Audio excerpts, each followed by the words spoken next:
दोस्तों, बुजुर्गों, अजीजों, जैसा कि आप देखे माननीय मुख्यमंत्री बिहार नीतीश जी प्रगति यात्रा में, वो प्रगति यात्रा जनता दल यू और भाजपा के पैसे से नहीं, वो आपके टैक्स पेयर के पैसे से, आपने मेहनत की कमाई से टैक्स दिया और उसी पैसे से आपने सरकार को टैक्स दिया।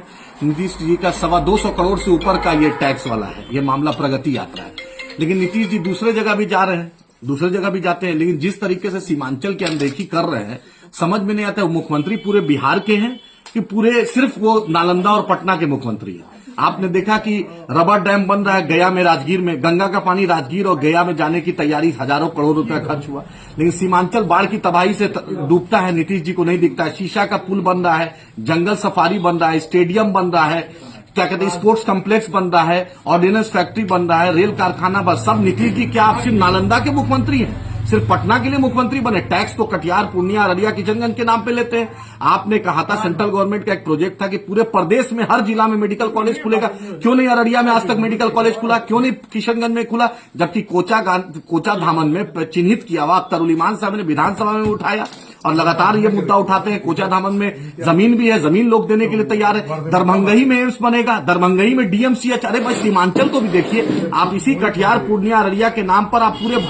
IMF से और नीति आयोग के सामने रोते हैं, विधवा विलाप करते हैं, लेकिन आपको सीमांचल नहीं दिखता है। यहाँ के बाढ़ की समस्या, यहाँ के कटान, यहाँ का धसान, यहाँ का बोल्डर पिचिंग आपको नहीं दिखता है। और ताजुब एक और बात का है, चारों विधायक जो हैं वो विधायक हैं, लेकिन हर कुछ में पूर्व विधायक दिखता है। ये पहला हिंदुस्तान का एक जिला है जो हर जगह पूर्व विधायक आगे आगे रहता है। भाई, पूर्व विधायक, मेरी दुआ है अल्लाह से पूर्व विधायक हमेशा पूर्वे रहे, क्योंकि आप पूर्व होकर इतना अच्छा काम कर देते हैं कि आपको नया बनने की जरूरत नहीं है। आप पूर्वे रहिए, काम कराते रहिए। लेकिन AMU किशनगंज क्यों नहीं हुआ? आप 100 करोड़ रुपया स्टेट सरकार क्यों नहीं AMU किशनगंज को दे दी कि भाई जमीन उपलब्ध हो गया? क्यों नहीं? आपका तो जो बीजेपी का मंत्री है, प्रदेश अध्यक्ष भी यहीं से है, वो साहब क्या कर रहे हैं? पूरी दुनिया जानती है कि कौन AMU किशनगंज को कौन रोका हुआ है, NGT में कौन मामला फंसाया हुआ है। क्यों नहीं सरकार की तरफ से वकील डेट जल्दी लेते हैं? क्या सीमांचल को तालीम से इतना दूर रखना चाहते हैं? पूर्व विधायक साहब इतना जो आगे पीछे करते हैं, तो ये भी कम से कम चिट्ठी लिख दीजिए। आपकी चिट्ठी तो पूरी दुनिया में मशहूर है,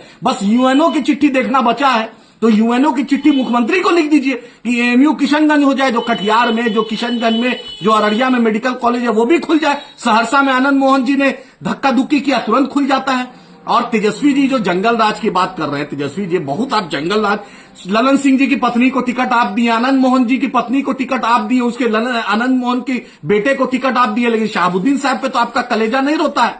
जिस शहाबुद्दीन साहब ने आपकी माता जी को मुख्यमंत्री बनाया, उसके लिए तो दिल नहीं तड़पता है। तो सत्ता में आप लोग दोनों रहते हैं, लेकिन मुसलमानों के मुद्दे पर ऐसा खामोश होते हैं, तो आपसे हम क्या उम्मीद करें? लेकिन माननीय मुख्यमंत्री जी, सीमांचल का कुछ हक अदा कीजिए। आप मुख्यमंत्री हैं, सिर्फ जिला के मुख्यमंत्री नहीं, पूरे प्रदेश के हैं। और आपको विजय चौधरी जी, आपको सम्राट चौधरी जी, अब टेप रिकॉर्डर लेके चलना पड़ता है क्या कि वो जो टीपेगा वही बोलेगा? सम्राट चौधरी ने जिस तरीके से आपको कहा, अफसोस आता है। आप स्टेट्समैन, आप कर्पूरी, लोहिया और जयप्रकाश की बात करते हैं, उसके जगह पे जाना चाहते हैं, तो उस तरह अपना कद बनाइए और बिहार को ये जो सीमांचल का विकास के अवरोधक बने, इसको रोकिए। और जो पूर्व विधायक साहब है, जरा AMU पर और मेडिकल कॉलेज पर भी लिखिए कि सीमांचल का कुछ बोल्डर पिचिंग हो, नेपाल की बाढ़ की तबाही रुके, बार बार हम लोग बाढ़ में नहीं डूबे, ये भी लिखिए। इतना चिट्ठी करते हैं तो हक की चिट्ठी लिखिए। और फिर से मेरी दुआ है कि पूर्वे आप रहिए, क्योंकि वर्तमान विधायक तो दिखता नहीं है। फोटो सेशन में आपसे अच्छा कोई नहीं, एक मोदी जी फोटो खिंचाते हैं, दूसरा आप फोटो खिंचाते हैं।